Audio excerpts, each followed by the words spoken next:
Samsung Galaxy A06 যারা বাজেটের মধ্যে এই ফোনটি কেনার চিন্তা ভাবনা করছিলেন, আজকের ভিডিওটি তাদের জন্যই।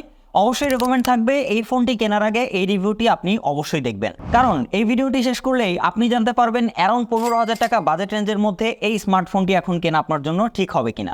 প্রাইসের কথা বলে লাইক টেলিকমে এখন এটির 464GB ভেরিয়েন্ট পাওয়া যাচ্ছে 14,500 টাকায় এবং 128GB ভেরিয়েন্ট পাওয়া যাচ্ছে 15,500 টাকায়। সো যাই হোক, অ্যারাউন্ড 15,000 টাকা বাজেট রেঞ্জে এই স্যামসাংয়ের A06 ফোনটি আপনার জন্য কেমন হবে আজকের ভিডিওতে সেটাই জানতে পারবেন। সো বেশি কথা না বলে চলুন ভিডিও শুরু করা যাক। অবশ্যই ভালো লেগে থাকলে like, comment, share and subscribe করে পাশে থাকবেন। প্রথমত এর বক্স কন্টেন্টের কথা বলে, বক্সের মধ্যে আপনারা একটা চার্জিং কেবল পেয়ে যাবেন type C to type C এবং একটা সিম ইজেক্টর টুল এবং কিছু ইউজার ম্যানুয়াল অ্যান্ড ফাইনালি আপনার কাঙ্ক্ষিত স্মার্টফোনটি। প্রথমত ফোনটি হাতে নিলেই চোখ যাবে এর ডিজাইনের দিকে। ডিজাইনের কথা বলে পার্সোনালি আমার কাছে কিন্তু বাজেট অনুযায়ী খুব একটা খারাপ লাগেনি, বেশ ভালোই লেগেছে। পেছনের দিকে একটু গ্লসি ফিনিশ, তার সাথে একটা আলাদা রকমের টেক্সচার রয়েছে। সো এরকম একটা সাউন্ড হয় পেছন থেকে। সো জিনিসটা ভালোই লাগে, আমার কাছে খারাপ না। এবং ফোনটি টোটালি বক্সি শেপের, সামনে পেছনে কোনো দিকে কার্ভ নেই, একদমই এজগুলো ভালো মতোই রয়েছে বলা যায়।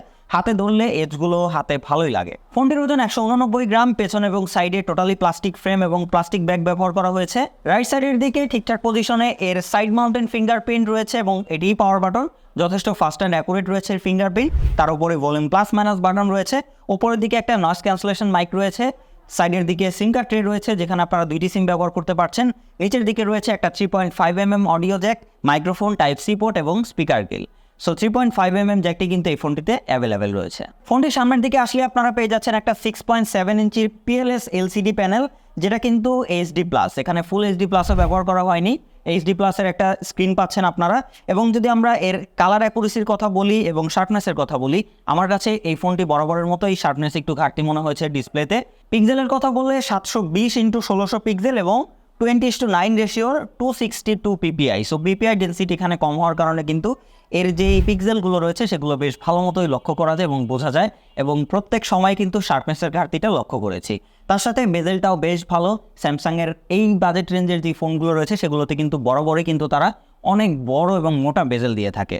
তার সাথে রয়েছে একটা ওয়াটার ড্রপ নচ। সো 2024 সালে এসে অ্যারাউন্ড 15,000 টাকা বাজেট রেঞ্জের একটা ফোন থেকে কিন্তু এরকম ওয়াটার ড্রপ নচ আমরা কোনোভাবেই এক্সপেক্ট করি না। সেখানে একটা পাঞ্চল হলে এই বেজেলের ব্যাপারটা কিন্তু পুষিয়ে যায়। তার সাথে ডিসপ্লেতে কোনো রকম হাই রিফ্রেশ রেট ব্যবহার করা হয়নি, যেখানে কিন্তু আমরা অন্যান্য ব্র্যান্ডের দিকে গেলে ম্যাক্সিমাম ফোনগুলোতেই আপনারা অ্যারাউন্ড 90 FPS তো পেয়েই যাবেন। সো সেখানে এখানে টিপিক্যাল 60 FPS থাকছে। তবে ব্রাইটনেস মোটামুটি ভালোই লেগেছে আমার কাছে। ইনডোর আউটডোর সব জায়গাতে ইউজেবল ছিল। একদম ডিরেক্ট কড়া সানলাইট না হলে কিন্তু এর ব্রাইটনেস জনিত কোনো রকম ইস্যুতে পড়তে হয়নি আমাকে এই ফোনটি ব্যবহার করে। ফোনটিতে UI হিসেবে রয়েছে One UI 6.1, যা বেসড অন Android 14। সো সেক্ষেত্রে এখানে কিন্তু আপনারা একদম স্টক স্যামসাংয়ের যে UI সেটারই এক্সপিরিয়েন্স পেয়ে যাবেন। এক্সট্রা তেমন কোনো রকম ব্লুটুথ নাই, একদমই ক্লিন একটা UI পেয়ে যাবেন। তবে এই UIতে আমরা কোনো রকম কোনো ল্যাগ বা ফ্রেম ড্রপ বা ক্র্যাশ, কোনো বাগ ভালুকের ইস্যু কিন্তু দেখতে পাইনি। এবং স্যামসাং এখানে ক্লেম করছে 2 বছরের কিন্তু মেজর আপডেট দিয়ে যাবে এই ফোনটিতে ব্যবহার করা হয়েছে একটা সিঙ্গেল স্পিকার, যার লাউডনেস মোটামুটি ভালো থাকলেও ফুল সাউন্ড দিলে কিন্তু কিছুটা ডিস্টরশন রয়েছে। সো কন্টেন্ট ওয়াচিং এক্সপিরিয়েন্স আমি যদি বলি তাহলে মোটামুটি এর মোটাসোটা বেজেল, তার সাথে হচ্ছে ডিসপ্লের রেজুলেশনের ঘাটতি এবং মোটামুটি টাইপের একটা স্পিকার নিয়ে খুব একটা ভালো এক্সপিরিয়েন্স কিন্তু বলবো না আমি এই ফোনটি ব্যবহার করে মিডিয়া কনজিউমের ক্ষেত্রে। ফাইনালি ফোনটিতে প্রসেসর হিসেবে রয়েছে মিডিয়াটেকের Helio G85, যেটা 12 ন্যানোমিটার আর্কিটেকচারে বিল্ড করা একটা অক্টাকোর প্রসেসর। সো 2024 সালে এসে অ্যারাউন্ড, আবারও বলছি, 15-16,000 টাকা। যাই হোক, এটার আনঅফিসিয়াল প্রাইস, অফিসিয়াল প্রাইস কিন্তু আরও বেশি। সো এই বাজেট রেঞ্জের মধ্যে আসলে G85 কোনোভাবেই মানানসই না। এটা একদমই লো রেঞ্জের প্রসেসর হয়ে গেছে এখন বলা যায়। এবং এখানে কিন্তু স্টোরেজ হিসেবে রয়েছে eMMC 5.1, যেখানে মিনিমাম UFS 2.2 কিন্তু আমাদের এক্সপেকটেশন ছিল। তো এখানেও কিন্তু মোটামুটি ভালোই ঘাটতি রয়েছে এই ফোনের পারফরমেন্সের ক্ষেত্রে। সো অ্যারাউন্ড 15-16,000 টাকা রেঞ্জের আপনি যদি জাস্ট মিডিয়া কনজিউমের জন্য একটা ফোন নেন, এখনকার যে বড় বড় অ্যাপ্লিকেশনগুলো রয়েছে সেগুলোকে রান করতে হলে মোটামুটি ভালো একটা সাপোর্ট দরকার হয়ে থাকে। তবে এখানেও কিছুটা আমরা ঘাটতি লক্ষ্য করেছি। ডে টু ডে অ্যাপ্লিকেশনগুলো মোটামুটি চললেও আমরা এখানে টুকটাক 2D গেমগুলো খেলেছি, সেগুলো ভালো মতো চলছিল। কিন্তু পাবজি বা ফ্রি ফায়ার টাইপের যদি আমরা গেমের কথা বলি, ফ্রি ফায়ারে আপনারা এখানে 60 FPS প্লে করতে পারলেও মাঝে মাঝেই কিন্তু ল্যাগের দেখা অবশ্যই পাবেন। তবে একটা বিষয় ভালো লেগেছে, সেটা হচ্ছে এই ফোনটি কোনো রকম হিট হয় না, মানে ওভারহিট একদমই হয় না, একদম সবসময় নর্মাল থাকে। আমি আউটডোরেও ব্যবহার করে দেখেছি, ডিরেক্ট সানলাইটেও ব্যবহার করে দেখেছি, কোনো রকম কিন্তু হিটিং ইস্যু আমরা এই ফোনটি থেকে পাইনি। আমরা এটাতে অ্যাসপার 9ও খেলেছি, খুব ভালো গ্রাফিক্স না পেলেও মোটামুটি চলা যায়, তবে মাঝে মাঝেই কিন্তু যখন খুব বেশি মোশন গ্রাফিক্সের সিনগুলো আসছিল তখন কিছুটা শাটারিং এবং ফ্রেম ড্রপের লক্ষ্য করেছি। তবে 2D গেমগুলোর ক্ষেত্রে খুব একটা প্যারা হবে না, দিন শেষে যদি টুকটাক এনজয় করার জন্য 2D গেম প্লে করতে চান তাহলে ইজিলি প্লে করতে পারবেন এই স্মার্টফোনটিতে। ব্যবহার করা হয়েছে LPDDR4X RAM, যার জন্য মোটামুটি কিন্তু আপনারা মাল্টিটাস্কিং করতে পারবেন এই ফোনটিতে। অ্যারাউন্ড 4-5টা অ্যাপ্লিকেশন ইজিলি ব্যবহার করতে পারবেন এর ব্যাকগ্রাউন্ডে। তবে এর বেশি গেলে কিন্তু আপনার এর হায়ার ভেরিয়েন্ট র্যাম যেটা রয়েছে সেটা দেখতে হবে। 4GB আসলে একটু কম হয়ে যায় আমার কাছে মনে হয়, কারণ এখনকার বড় বড় অ্যাপগুলো কিন্তু খুবই এখানে র্যাম ইউজ করে থাকে। ক্যামেরা নিয়ে কথা বলে মেন ক্যামেরাটি হচ্ছে 50 মেগাপিক্সেলের, যেটা f1.8 অ্যাপাচারের একটা ওয়াইড লেন্স যেখানে অটোফোকাস রয়েছে। দেন রয়েছে একটা 2 মেগাপিক্সেলের 2.4 অ্যাপাচারের ডেপথ সেন্সর। সো সেন্সরের দিকে বাদ যাই, আমরা মেন সেন্সর নিয়ে কথা বলি। সো আমরা যদি ডেলাইটের কথা বলি, আমার কাছে প্রথমত যেটা ভালো লাগে স্যামসাংয়ের অলওয়েজ, সেটা হচ্ছে এর কালার সাইন। স্যামসাংয়ের কালার সাইন অলওয়েজ কিন্তু খুবই সুন্দর। আপনার প্রত্যেকটা ছবিতেই একটু সিনেমাটিক টাইপের একটা লুক দেখতে পাবেন, জাস্ট যে কোনো ফোন দিয়ে বা যে কোনো ক্যামেরা দিয়ে ছবি তুললেই, সেটা যতই কম দামি হোক। ডিটেলের ঘাটতি পেলেও আপনারা কিন্তু কালার সাইনটা খুব ভালো পাবেন। সো এই ফোনটিতে আমি সেটা লক্ষ্য করেছি। আমরা একদম ডিরেক্ট ওভার সানলাইটে কিন্তু এটা দিয়ে ছবি তুলেছি। ডাইনামিক রেঞ্জ কিন্তু বেশ ভালো মতো ম্যানেজ করতে পারছিল। আপনারা আকাশের যে মেঘগুলো রয়েছে বা আকাশের যে অ্যাকচুয়াল কালার, সেটা দেখলেই খুব ভালো মতোই বুঝতে পারবেন যে এটাতে কিন্তু ডাইনামিক রেঞ্জটা বেশ ভালো মতোই ম্যানেজ করতে পারছিল। তার সাথে এক্সপোজারটাও ভালো মতোই কন্ট্রোল করতে পারছিল। তবে ডিটেলের ঘাটতি অবশ্যই আমি লক্ষ্য করেছি। এবং হিউম্যান পিকচারের কথা বললে কালার টোনটা একটু ওয়ার্মের দিকেই বলবো আমি। ফেস টোনটা একটু ওয়ার্ম করছিল মোটামুটি সব সিনারিওতেই। তবে লাইট ম্যানেজমেন্ট ঠিকঠাক ছিল। তবে প্রত্যেকটা ছবিতেই ডিটেলের একটু ঘাটতি আমি লক্ষ্য করেছি, আর একটু শার্প হওয়ার দরকার ছিল এর ফুটেজগুলো। এবং পোর্ট্রেটের কথা বললে এজ ডিটেকশন মোটামুটি ঠিকঠাকই ধরে রাখতে পারছিল। তবে ছবিতে একটু স্মুথনেস ছিল, প্রত্যেকটা ছবিতেই আপনারা লক্ষ্য করবেন ফেসটাকে একটু বেশি স্মুথ করে দিচ্ছিল। তার সাথে এর পেছনের যে ব্লাডটা, সেটা আমার কাছে একটু আর্টিফিশিয়াল লেগেছে। এবং ফ্রন্ট ক্যামেরার দিকে আসলে সেখানে রয়েছে একটা 8 মেগাপিক্সেলের ক্যামেরা।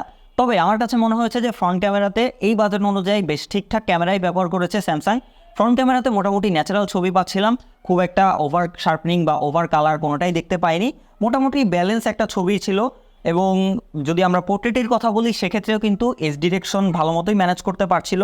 তার সাথে একটু বেশি ব্লার করে, যার জন্য একটু আর্টিফিশিয়াল টাইপ লাগে। তবে মোটামুটি ইউজেবল ছবি পাওয়া যায় ফ্রন্ট ক্যামেরা থেকে। এবং ফ্রন্ট ক্যামেরাতেও কিন্তু এর এক্সপোজার কন্ট্রোল আমাকে বেশভাবে ইমপ্রেস করেছে। একদম কড়া রোদে কিন্তু আমরা ছবি তুলেছি, তারপরেও আপনারা দেখবেন যে পেছনের যে আকাশ দেখা যাচ্ছে সেগুলো কিন্তু ওভারব্লোন হয়ে যায়নি, সব কিছু বেশ ঠিকঠাক রেজাল্ট আসছিল। সো ক্যামেরার কথা বললে আমি বলবো খুব একটা ভালো না হলেও মোটামুটি একটা ব্যালেন্স প্যাকেজ দিয়েছে এখানে স্যামসাং। ভিডিওর কথায় আসলে পেছনের ক্যামেরা দিয়ে আপনারা 1080p 60 fps ভিডিও করতে পারবেন। তবে এখানে কোনো রকম ইআইএস ওয়াইএস কিছু না থাকার কারণে কিন্তু বেশ শেকি ভিডিও পাবেন আপনারা। সেক্ষেত্রে আপনারা যদি একটু স্টিল হাতে যদি ভিডিও করতে পারেন তাহলে মোটামুটি ইউজেবল ছবি পাবেন। এবং কালারের কথা বললে মোটামুটি ন্যাচারাল কালারে ছিল, খুব বেশি কালার বুস্ট করতে দেখিনি এর ভিডিওতেও। এবং সামনের ক্যামেরাও মোটামুটি সেমই ছিল, খুব বেশি ডিফারেন্স বলবো না। এবং নাইট মোডের কথা বললে সেখানে অবশ্যই ডিটেলের অনেকটাই ঘাটতি আমরা লক্ষ্য করেছি। একদম আলো না থাকলে ইউজফুল ছবি পাবেন না, কিছুটা আর্টিফিশিয়াল লাইট থাকলে মোটামুটি ইউজেবল ছবি পাওয়া যায় এর পেছনের ক্যামেরা থেকে। এবং সামনের ক্যামেরাও নাইট মোডে একই অবস্থা। বাই দ্য ওয়ে, ব্যাটারি হিসেবে ফোনটিতে ব্যবহার করা হয়েছে 5000 mAh এর ব্যাটারি এবং রয়েছে 25 ওয়াটের ওয়্যার চার্জিং সাপোর্ট। সো সেক্ষেত্রে এর বক্সের মধ্যে জাস্ট কেবলটি দেওয়া থাকবে, এখানে অ্যাডাপ্ট করার জন্য আপনাকে আবার এক্সট্রা খরচ করতে হবে। তো যাই হোক, 5000 mAh ব্যাটারি থাকার কারণে কিন্তু ডে টু ডে ইউজের ক্ষেত্রে বেশ ভালো ব্যাকআপ পাবেন আপনারা এটি থেকে। অ্যারাউন্ড 7 ঘন্টার কাছাকাছি এসওটি পাবেন ইজিলি, কারণ এটাতে যেহেতু ডিসপ্লের ক্ষেত্রে রেজলিউশনের কমতি রয়েছে, তার সাথে প্রসেসরও কিন্তু খুব একটা পাওয়ার কনজিউম করে না। সো ওভারঅল সব কিছু মিলিয়ে 5000 mAh ব্যাটারি অনুযায়ী আপনি যদি নর্মাল ইউজ করেন ইজিলি 1.5 দিনের একটা ব্যাটারি ব্যাকআপ এই ফোনটি থেকে পেয়ে যাবেন। হেভি ইউজ করলেও কিন্তু 7-8 ঘন্টা ব্যাটারি ব্যাকআপ এই ফোনটি থেকে পেয়ে যাবেন। ফাইনালি টুকটাক দিয়ে সেন্সর এবং কানেক্টিভিটি হিসেবে ফোনটিতে কিন্তু ওয়াইফাই ডুয়েল ব্যান্ড সাপোর্ট রয়েছে এবং তার সাথে ব্লুটুথ 5.3 রয়েছে এবং জিপিএস রয়েছে, তার সাথে অ্যাক্সেলেরোমিটার রয়েছে, প্রক্সিমিটি সেন্সর রয়েছে, কম্পাস রয়েছে। সো মোটামুটি সব কিছুই পাবেন এই ফোনটিতে। সো ফাইনালি সব কিছু মিলিয়ে আমি যদি আমার মতামত শেয়ার করি, অ্যারাউন্ড 15-16 হাজার টাকা বাজেট রেঞ্জে এই ফোনটি আপনার জন্য কেমন হতে পারে, তাহলে আমি বলবো যে এই বাজেটটা আসলেই একটু টাফ, কারণ এখানে অনেক কিন্তু আপনারা অন্যান্য যেসব ব্র্যান্ডগুলো রয়েছে তাদের স্মার্টফোন দেখতে পাবেন, যেমন মোটোরোলার রয়েছে, তার সাথে টেকনোর রয়েছে, এছাড়াও আরও কিন্তু শাওমির রয়েছে। সো মোটামুটি অনেকগুলো কম্পিটিটর রয়েছে।